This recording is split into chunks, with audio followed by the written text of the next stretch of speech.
Hey YouTube, I know the thumbnail said that it was just a question. Think you got perfect form? Or however I wrote it. And that's not exactly what I'm going to be talking about. What I'm going to be talking about in this video is why this question might even be important. And the reason why is, again, like the last video, your ego. It's about what is going on up here that makes you think that you're good enough now. And I'm not trying to say you're not good enough, you're never good enough, but what I'm trying to say is, with that question, if you was to be of the belief you've got perfect sprint form, or at the very least sprint form exceptionally close to perfect sprint form, then why aren't you running sub 10? This question would just make it be obvious that obviously there's a problem. But then you think about it and you'd be like, okay, why aren't I running sub 10? Is there a reason why this is? Because I don't actually know why. I think it's possible now. Look how much I've improved. It's definitely going to happen. And the answer is, you're not running sub 10 because your form isn't perfect or close to it. You think it is. And the reason you think it is because you have a limited view on sprinting, where it's like you've done your research, you know enough about sprinting, but you think you know everything about sprinting, or enough to turn yourself with your coach or minimal coaching into a sub 10 sprinter, or at least you had that belief. If that was the case, you wouldn't be running whatever time you're running, but you'd be running sub 10. And the only time I might say maybe you're not actually included in this scenario would be if you're running 10 flat. If you're running 10 flat and it's with negative wind, then maybe you already are sub 10. So if there's anyone watching my video who's in that category, which I doubt there is, then ignore everything I'm about to say. But you obviously, if you're not there, you obviously don't have this ability to be able to run sub 10 or anywhere close to it, most likely, which means you've learned a lot about sprinting. And all of this knowledge you've gained, you've essentially maxed out its abilities to the point where you've basically done all of the obvious things that would make your form look textbook, essentially. It's probably not as textbook as you think it is, but it's close enough. If you was to speak to your coach about your form, they'd probably say, well, you could do this, you could do that, you could do that. But other than that, it's quite good. But your coach wouldn't say, yes, don't worry about your form. Your form is perfect. There's nothing to fix. Your coach most likely would not say that. Otherwise, there's a good chance you wouldn't be being coached by your coach, but by someone who has trained many sprinters to go sub 10. Maybe your coach is one of those. Luckily for you, that would be very lucky, but chances are not. Which means there is still problems that you need to work on. And most likely these problems are these minor problems that you yourself are either not thinking about or can't see or choosing to ignore. So generally, this will be stuff like where you're landing on the ground. Because you could still be landing under your center of mass, but chances are you could probably be landing closer and closer to your center of mass. For example, most elite sprinters, and just in general, sprinters actually can't land under their center of mass. You land slightly in front of it. But what if you was able to just pull it back a bit more? Because most likely there's I can't prove this, but there's probably a difference in a few centimeters or inches between where an elite sprinter lands for under their center of mass, and where a 10-second, 11-second, or 12-second sprinter lands on their center of mass.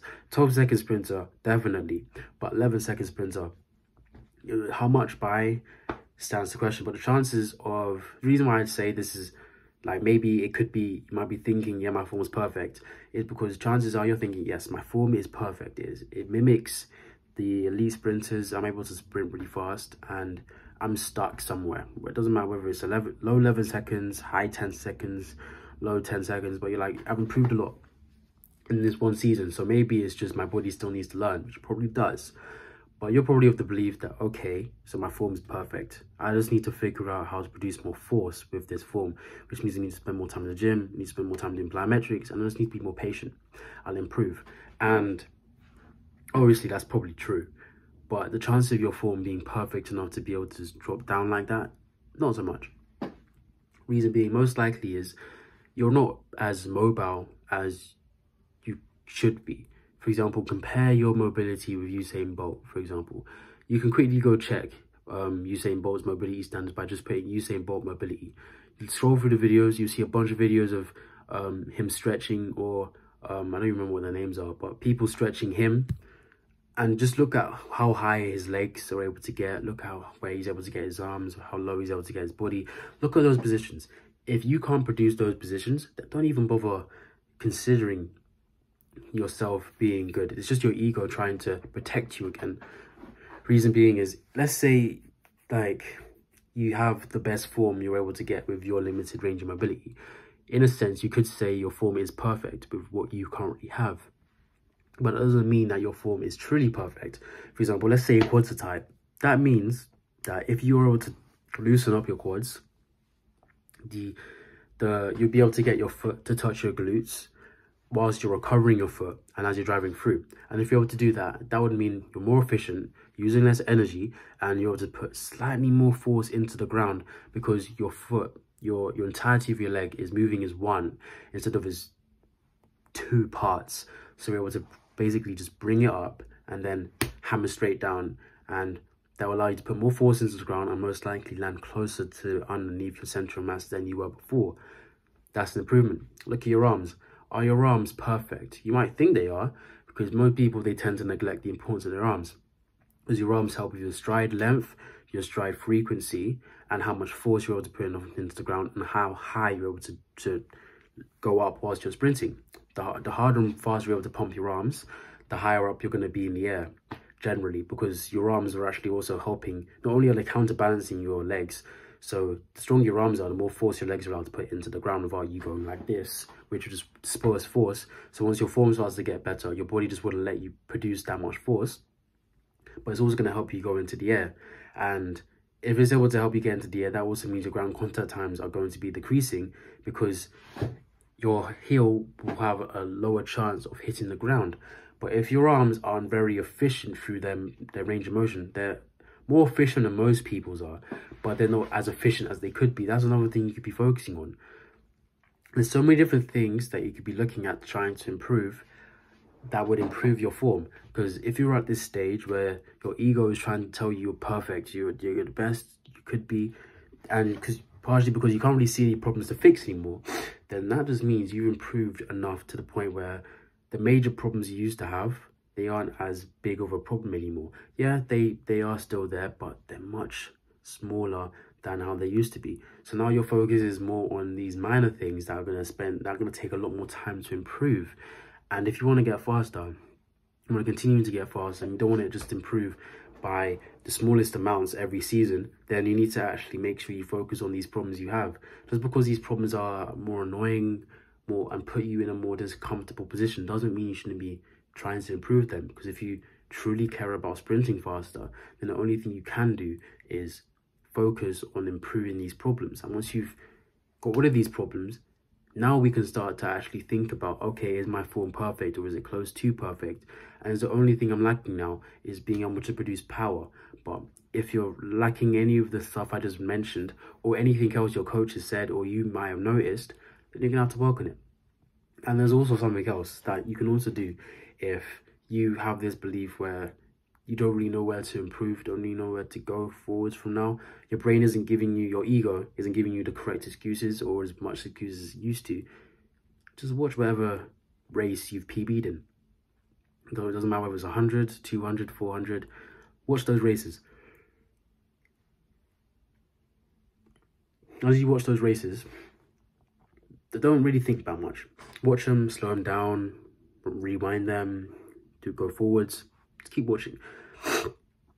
If you won the race, but it was a close win, look at the person who came second.